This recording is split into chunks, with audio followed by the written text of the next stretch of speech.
কট x root over 1 minus cos square x এর মান নির্ণয় করতে বলছে। তাহলে কট এক্স, কটকে আমরা ভেঙে দেব, কটকে ভাঙলে হয় cos x by sine x into root over 1 minus cos square x, তাহলে 1 মাইনাস কজ স্কোয়ারে হয় সাইন স্কোয়ারে, তাহলে root over sine square x, তাহলে এই রুট আর স্কোয়ার বাদ যায়, তাহলে থাকে সাইন এক্স, তাহলে সাইন এক্স বাদ যায়, থাকে কজ এক্স, তাহলে কজ এক্স হলে অ্যান্সার আছে ঘ নম্বরে।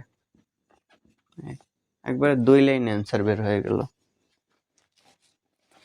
এই নিচের লাইন এটাও করা লাগে না, এক লাইনেই অ্যান্সার বের হয়ে যায়।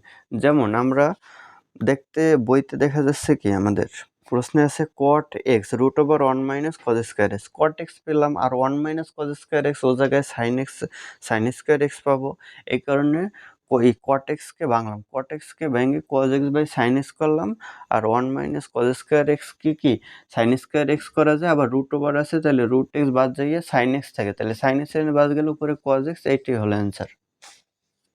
তাহলে ঘ নাম্বার অ্যান্সার হয়।